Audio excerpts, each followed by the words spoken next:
Hey y'all, it's your girl Leanna here, coming at you with one hell of a wild story. This one's gonna have you clutching your pearls, I'm telling you. It involves my crazy ex-mother-in-law pulling some seriously unhinged antics. To give you all some context, I'm a 29-year-old journalist living my best life out in New York City nowadays. But this all goes back to when I was still stuck in my crappy hometown in Texas, married to my cheating ex, Tommy. Tommy and I had been high school sweethearts and all that mushy-gushy crap at first, but boy, oh boy, did that fairy tale romance turn rotten real quick once we tied the knot. The dude completely did a 180 from the sweet, charming guy I fell for back in the day. Turned out, my dear husband was a gaslighting, manipulative snake who thought he could just walk all over me like a doormat. The emotional abuse started getting bad just months into our marriage. He'd berate me constantly, talk down to me like I was stupid, and make me doubt my own reality. And that's not even getting into the times he'd get physical too, when his temper would flare up over the smallest things. I'm talking holes punched into walls, objects being thrown, that kind of scary stuff. But foolish young me just thought maybe I could fix him or something if I was patient and understanding enough, you know? Well, let me tell you, that was a harsh life lesson learned. Because even after I stuck by his side through all that toxic BS for 3 long years, I eventually learned the ultimate betrayal. My lovely hubby had gone and gotten his side chick pregnant behind my back. That was the final nail in the coffin for me. I knew right then and there that there was no way I could ever look at Tommy the same again after that kind of disrespect and deception. So despite his desperate pleas and promises to change, I went full steam ahead with filing those divorce papers. Now, you'd think with me being the one who got so terribly mistreated throughout our marriage that I'd be in the clear from harassment once I dumped his unfaithful behind, right?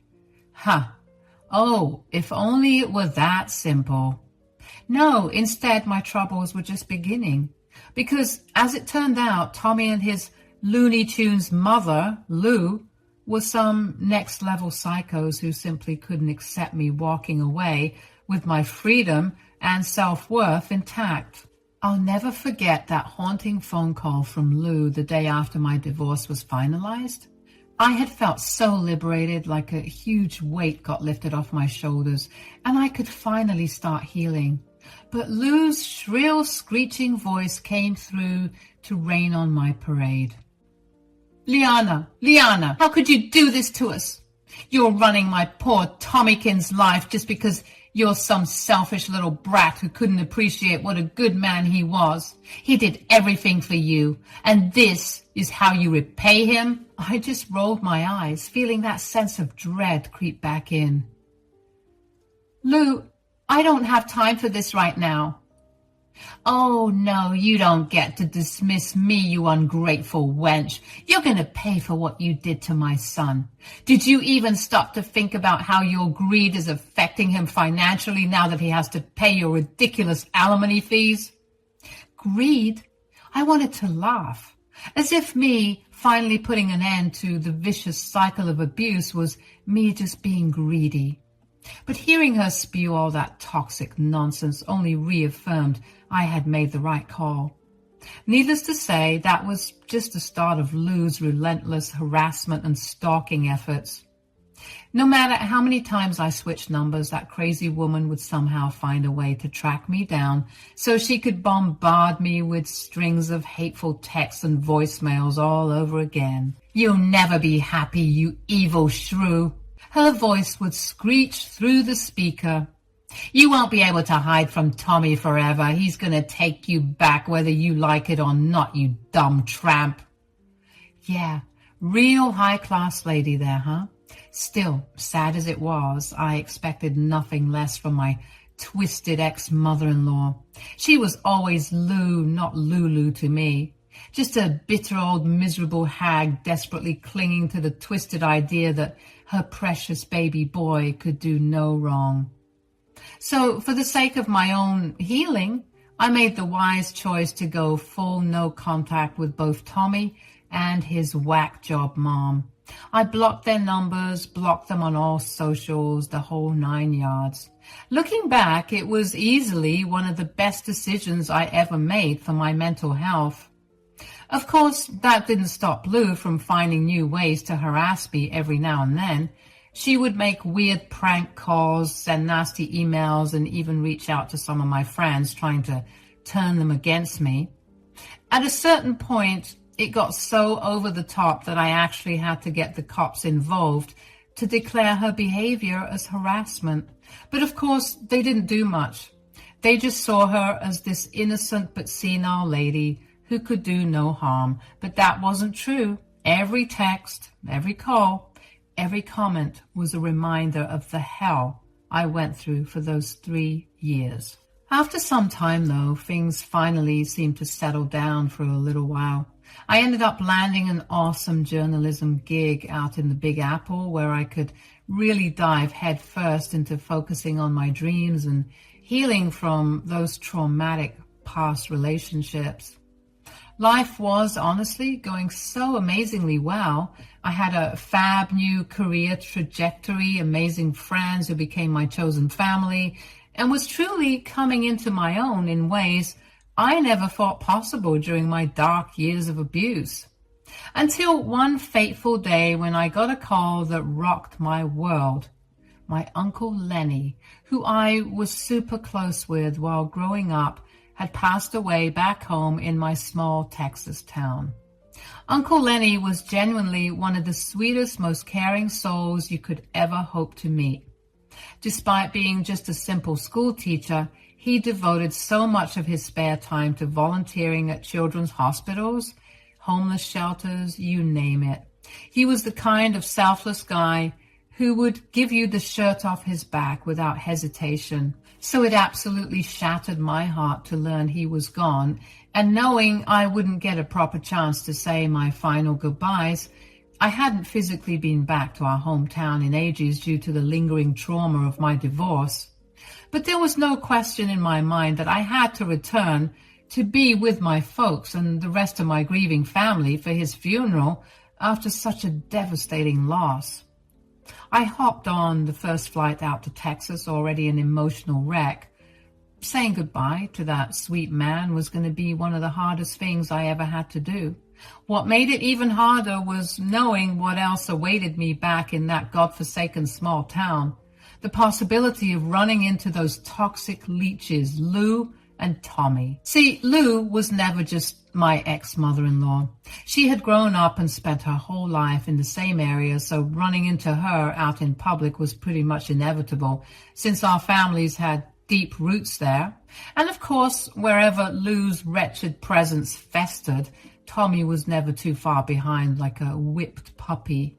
Still, I tried to put my fears and apprehensions aside for Uncle Lenny's sake.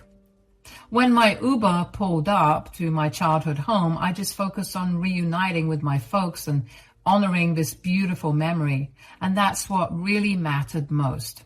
As I got out of the car, the first thing I noticed was my old friend and former city council member, Lester's truck parked in the driveway. Of course, he would be here. I thought with a sad smile. Uncle Lenny had done so much volunteering and charity work over the years that he inevitably became super tight with all the local politicians and community leaders. Lester was probably one of his closest friends.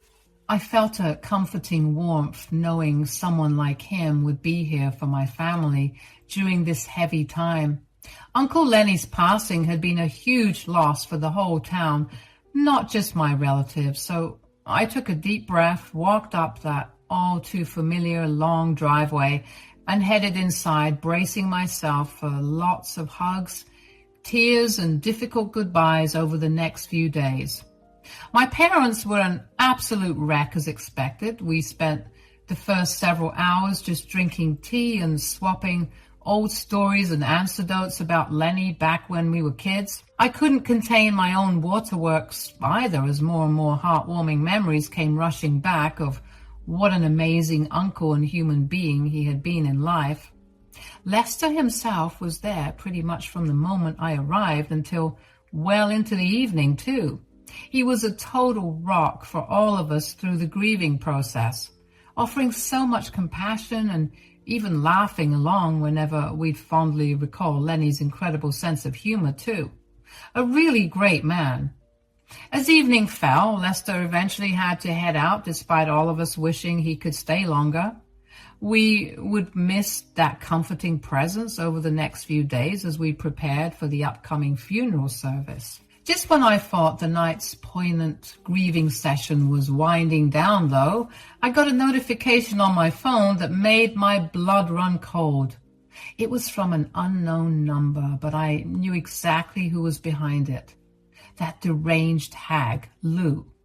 Sure enough, when I opened up the message, there was a picture of a smashed-up car with its windows busted out sitting in my mom and dad's driveway. The text above simply read, "That's what you get for divorcing my son." A chill ran down my spine as I quickly realized this was just the latest vile move in Lou's twisted harassment campaign against me. Despite trying to start a new life far away from their toxicity, that psycho was still dead set on tormenting me for daring to escape her precious son's abuse. Of course, she'd known that I would be home. She was probably stalking the area all day. "For real?" I muttered under my breath. This woman was really going to threaten me even while our family was in mourning?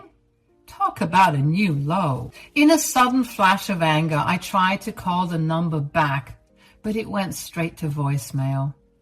Figured that a deranged woman would set up a burner just to get my hopes up before disappearing again. I felt a surge of adrenaline as the realization hit that Lou had followed through on her twisted threat after all. "Everyone, we need to go outside right now," I yelled, causing my parents and Lester to jump in surprise. Not waiting for a response, I bolted towards the front door and flung it open, the others following closely behind me, asking me what the matter was. And there it was, Lester's truck sitting in the driveway, just as decrepit and destroyed as the photo Lou had sent me depicted. The windows were entirely shattered into a million pieces, littering the driveway. Long gashes were carved deep into the door panels, warping the metal frames. One of the tires had been slashed open too, leaving it completely deflated and bent at an unnatural angle. "Oh my God," I heard my mom gasp behind me in horror. Lester, on the other hand, said nothing. His entire body seemed frozen in a state of utter disbelief and fury. Taking a deep breath to steel my nerves, I turned to face them and show them the message. "Who is this?" "It was my ex-mother-in-law, Lou. This is her doing." Lester's eyes widened as realization crashed over him too. "The woman you told me had been harassing you for years, since your divorce?" I could only nod solemnly, feeling my face burn red hot with shame and guilt. This poor man had always been there for me, and now he was here with our grieving family out of the goodness of his heart during our time of mourning. And now his generosity had been violently repaid with Lou's blind vengeance simply because I was the target. As Lester stormed down to inspect the damage up close, running his hands over the jagged scratches and dents, my dad pulled me aside with clear concern. "Honey, are you telling me this awful woman has been terrorizing you like this? Even now, after all these years?" Tears welled up in my eyes, but I blinked them back defiantly. I wasn't going to let Lou reduce me to a sniveling mess anymore. Not after all the hard work I'd done at reclaiming my sense of self-worth. Unfortunately, yes. She's become totally unhinged ever since the divorce. Somehow, she tracked me down being back in town and is taking her resentment out on us.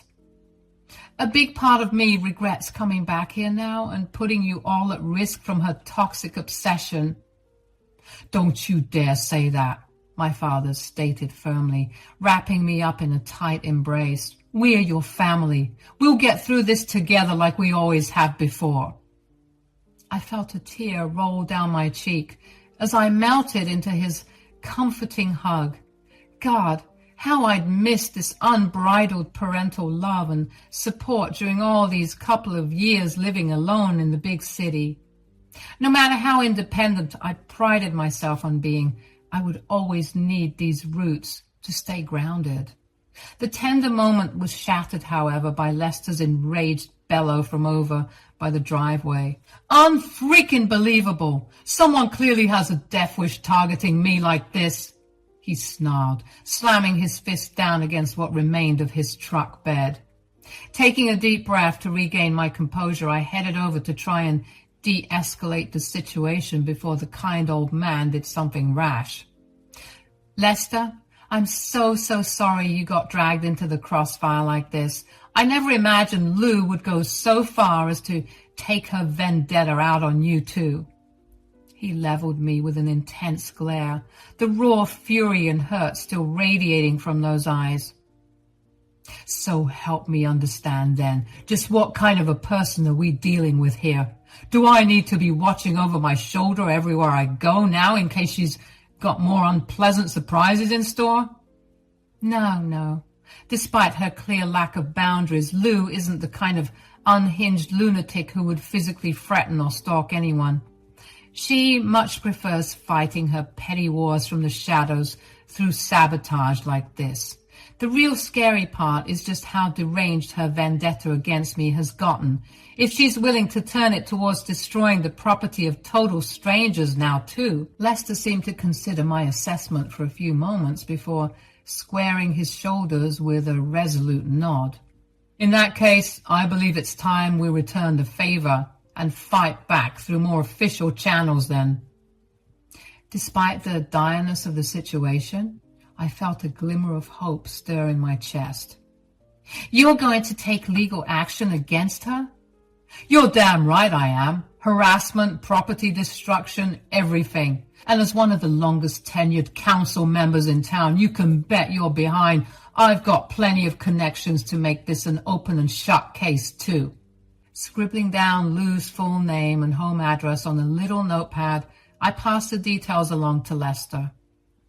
If anyone can finally put that toxic old woman in her place, it's someone like you who's respected in this community. Please take her for everything you can.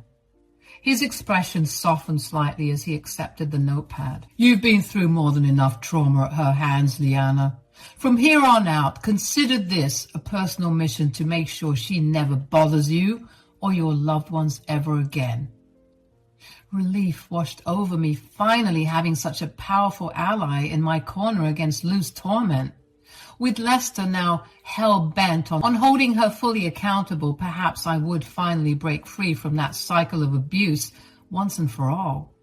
Unfortunately, that brief glimmer of hope was predictably short-lived, because just a few hours later, after Lester had departed for the evening, my phone rang with a call from Lou's newest burner number. Did your little boyfriend really think I wouldn't find out about his pathetic intimidation tactics? I rolled my eyes at her feeble attempts to get under my skin. You reap what you sow, Lou. Maybe think twice before destroying other people's property next time, if you can't handle the heat. Other people? I thought it was your car. As usual, that's where you're mistaken. You didn't destroy my car. You destroyed our guest's car. But as usual, you're too dense and hell-bent on petty revenge to understand that your actions have consequences. Oh, cut the righteous act, you smug little brat. This is exactly why everybody hates your guts. You always have to play the innocent victim card while ruining everything for people who do you no wrong. Resisting the urge to laugh out loud at her warped persecution complex, I replied coolly, I'm sorry, did you conveniently forget the little stunt you just pulled vandalizing Lester's truck because of your unhinged tantrum? That man has never done a single thing to you, yet you still lashed out because of your petty grievances with me. Wait, what did you say? What? Who does the car belong to? That's when I couldn't hold it in any longer. She heard me right the first time, and I'm pretty sure she was looking ghostly pale on the other end of the line. That was Uncle Lester's car. You know, the old city council member? Lou seemed to be sputtering for a retort, so I pressed on with renewed strength, knowing that she was losing this battle. Well, you didn't say anything. I didn't know it was his car. I didn't know. This is all your fault. You see, you ruin everything. Why didn't you warn me? I'm sorry? Why didn't you say anything? Ma'am, I think you need to get some professional help.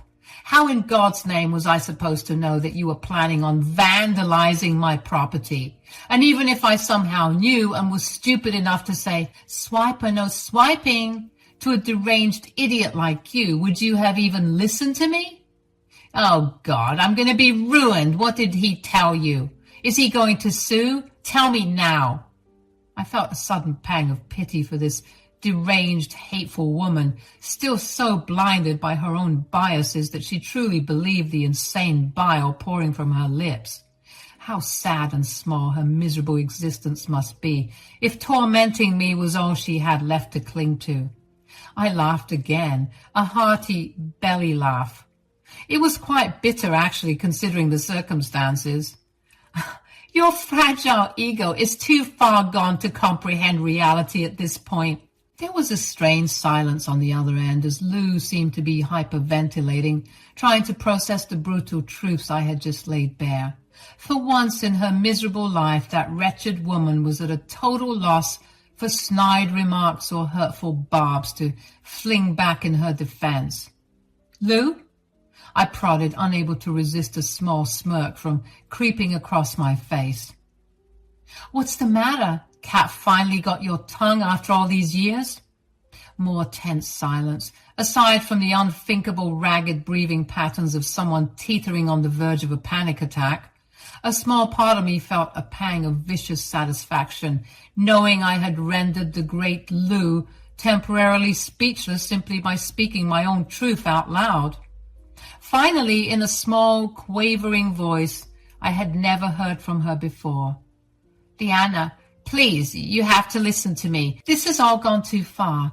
I can admit that now, but you don't understand the full story here. My eye rolls intensified at her pathetic attempts to do damage control. Save it, Lou. I gave Lester all the details about your harassment and deranged vendetta against me. He has everything he needs now to make sure you face full accountability. No, she gasped, the panic audible in her voice now. Leanna, you don't know what you're doing. Think about poor Tommy. He'll be ruined if I face charges. I'll be ruined. We'll lose everything, all because of your stubborn pride. A derisive snort escaped my lips before I could stop it. Wow, Lou, you really are delusional to the very end, aren't you? Resorting to pleading about your loser son's well-being as a final, desperate gambit for sympathy. How sad. What? This has nothing to do with him. I'm talking about our family assets. Our home, my finances. Lester is going to take it all from me, don't you understand? That was an expensive car. I can't afford to pay for those damages. I couldn't resist letting out a mocking chuckle at the sheer hypocrisy and entitlement dripping from her words. Oh, boo-hoo! The big bad Lou might finally face actual consequences for her vile actions and have to pay up.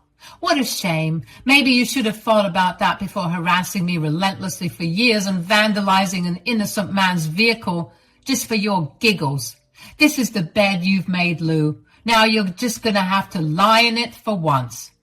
Leanna, please, I'm begging you, have mercy. Think of the guilt and shame your own parents will have to endure if I face jail time over these ridiculous allegations.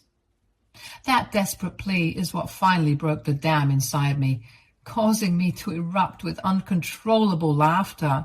Here was this vile, toxic woman who had tormented me for years under the delusion that I was some heartless parasite.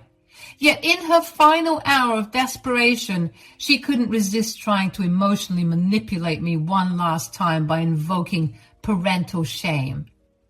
Oh, Lou, if there's any guilt or shame to be felt here, it's entirely yours for constantly deluding yourself about who the actual villain has been this whole time. And as for my parents, honey, they'll be front and center at your court hearing, smiling and taking pictures like you're a tourist attraction. They will not feel bad one bit. None of us will. I'm pretty sure your good-for-nothing son will also crack a smile or two once hearing about this. Her choked sobs were the only response on the other end of the line. This is your karma finally coming back around to deliver a wake-up call. Be thankful Lester is only pursuing financial restitution and a restraining order to protect my family. Because after all the emotional and physical turmoil your son inflicted on me, you should consider yourself lucky if you can avoid jail time. The sharp intake of breath on the other end let me know those last words landed with full force. As satisfying as it was to finally shatter Lou's delusional world view, she clearly hadn't expected to hear such brutal honesty from me at last. Before she could muster up a response, I swiftly ended the call with a definitive "Goodbye, Lou," and blocked her number immediately after. I had said my final piece. There was nothing left to gain from entertaining her craveness any longer. In the coming weeks that followed Uncle Lenny's sorrowful funeral proceedings, Lester did indeed uphold his promise to pursue full legal restitution. He provided regular updates on the impending lawsuit, including how Lou's hysterical claims of being destitute were quickly disproven once her actual assets and financial portfolio were audited. Once it became clear this wasn't just an empty threat, Lou's sniveling attempts to backtrack and avoid culpability reached outrageous new lows. But Lester stood firm, securing a comprehensive restraining order against her in addition to the costly financial penalties. By the time I had returned to my life in New York City, Lou had been officially barred from any contact with me, my family, or Lester moving forward. One stern letter from his high-powered legal team was enough to ensure she remained in compliance too. The only communication I ever received from that wretched family again was the scheduled monthly payments of Tommy's court-mandated alimony hitting my bank account like clockwork. I couldn't help but let out a wry chuckle whenever those notifications came through, a bittersweet reminder that real karma was finally being served. While I would never truly be free from the lingering scars of emotional abuse I had endured, both from Lou and her son, I could at last move forward with a renewed sense of peace and closure. Sure, a small part of me felt a fleeting pang of sadness that two once beloved family members had degraded to such wasteful, hateful shells of their former selves, but the overwhelming relief of being free from their reach overrode any residual empathy I could muster. Some relationships simply cannot be salvaged when the rot has burrowed too deep. So I bade my hometown a final farewell, focusing my energy on fostering healthier connections and continuing to thrive out in New York. My Uncle Lenny's passing had been yet another harsh life lesson, but also an empowering reminder to cherish your loved ones while they're still around. As for Lou and Tommy, they could busy themselves paying off those alimony fees for the rest of their miserable lives, their perpetual silent penance for the years of trauma they arrogantly